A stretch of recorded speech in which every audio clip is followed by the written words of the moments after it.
নারায়ণগঞ্জের সিদ্ধিরগঞ্জ এসেছি গাজী সালাউদ্দিন ভাইয়ের বাসায়। গাজী সালাউদ্দিন ভাই আমাদের জুলাই গণ অভ্যুত্থানের একজন অকুতোভয়ী সৈনিক ছিলেন। তিনি গণ অভ্যুত্থানে অংশগ্রহণের সময়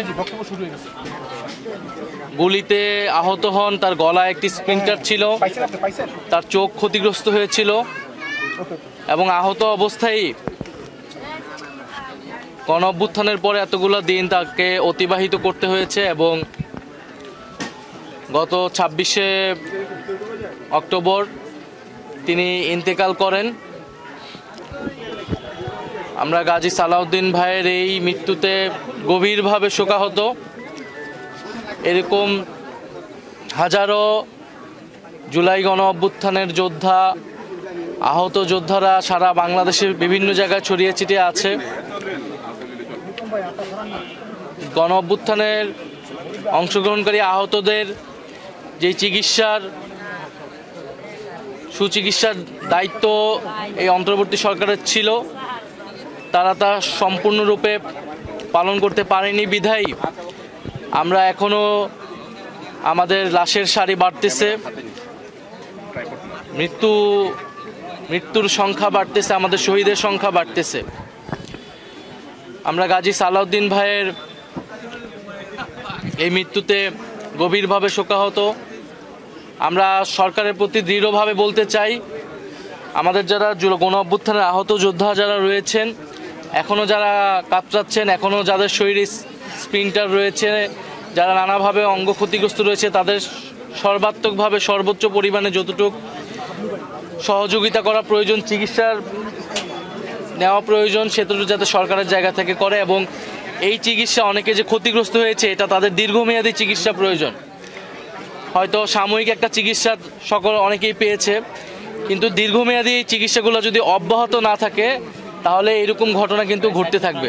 ডিজাইন, এলিগেন্স, বিউটি, সেরা পণ্য সবার জন্য জেভিকো। ফলে এখন আমরা নির্বাচনের ডামাডোলে যাতে আমাদের এই আহত ভাইদের কথা, আমাদের এই শহীদ পরিবারদের কথা ভুলে না যাই, না হলে আমাদের এই গাজী সালাউদ্দিন ভাইয়ের মতো এরকম অনেকেই কিন্তু মৃত্যুবরণ করতে থাকবে। ফলে এই যে তাদের স্বাস্থ্য সুবিধার কথা যেটা বলা হয়েছে, এইটা নিয়েও নানা অভিযোগ আছে এবং পরবর্তী নির্বাচিত সরকার যেই আসুক না কেন আমাদের এই চিকিৎসা যাতে অব্যাহত থাকে, সেই কমিটমেন্টটা যাতে সবার প্রতি সবার জায়গা থেকে থাকে। এবং গাজী সালাউদ্দিন ভাইয়ের পরিবারের পাশে আমরা আছি।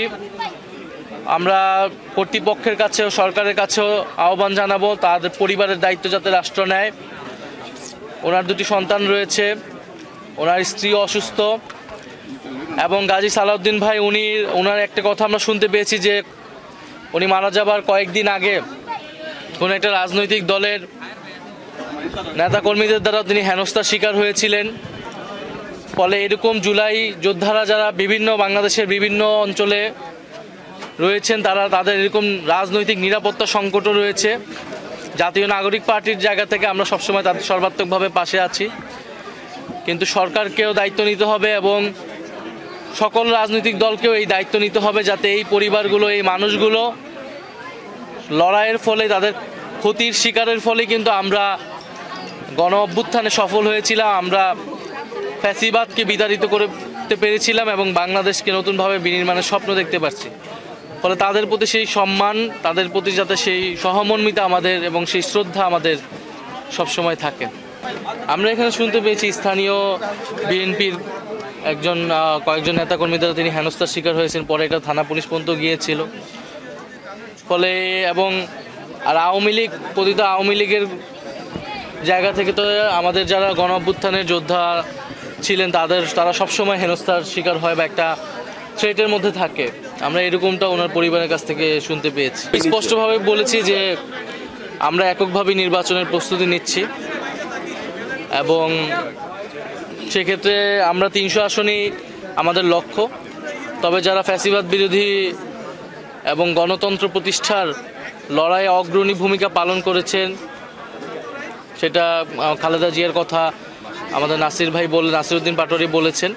ওনাদের বিষয়ে আমরা ওনাদের সম্মানে হয়তো আমরা সেসব জায়গায় আমরা প্রার্থী দিব না, বাট এছাড়া আমাদের সর্বাধিক আসনে আমরা আমাদের প্রার্থী শাপলা কলির জন্য আমরা প্রার্থী দিব এবং বাংলাদেশের মানুষের কাছে আমরা সেই আহ্বান জানিয়েছি। এবার বাংলাদেশের ইতিহাসে নির্বাচনী যে সংস্কৃতি, যে আমরা দেখি যাদের টাকা আছে, যারা এলাকায় গডফাদারগিরি করে, তারাই নির্বাচনের দ্বারা আমরা সেই সংস্কৃতিকে এবার চ্যালেঞ্জ করতে চাই। বরং এলাকার যে গ্রহণযোগ্য মানুষ, সাধারণ মানুষের পাশে যাকে পাওয়া যায়, একজন সাধারণ খেটে খাওয়া মানুষ থেকে শুরু করে এলাকার যারা শিক্ষক রয়েছেন, ইমাম রয়েছেন, গ্রহণযোগ্য সামাজিক নেতৃত্ব রয়েছেন, তাদেরকে আমরা জনপ্রতিনিধি হিসেবে সংসদে দেখতে চাই। তো আমরা সেই উদ্দেশ্যে কাজ করছি। আর সমঝোতা বা জোট বা এটা আমরা বলেছি, এটা অবশ্যই একটা রাজনৈতিক বা আদর্শিক জায়গা থেকে হতে পারে। যদি সেরকম কোনো সম্ভাবনা তৈরি হয়, যেমন জুলাই সনদের বিষয়টা আছে, জুলাই সনদে এই আমাদের যে সংস্কারের দাবিগুলো আছে, এই দাবিগুলোর সাথে যদি কোনো দল ঐক্যবদ্ধ বা সংহতি প্রকাশ করে, সেক্ষেত্রে আমরা জোটের বিষয়টা হয়তো বিবেচনা করব। বাট আমরা এখন পর্যন্ত এককভাবেই আগাচ্ছি। আমরা এই মাসের 15 তারিখের মধ্যে আমরা হয়তো আমাদের প্রাথমিক একটা তালিকা আমরা প্রকাশ করব।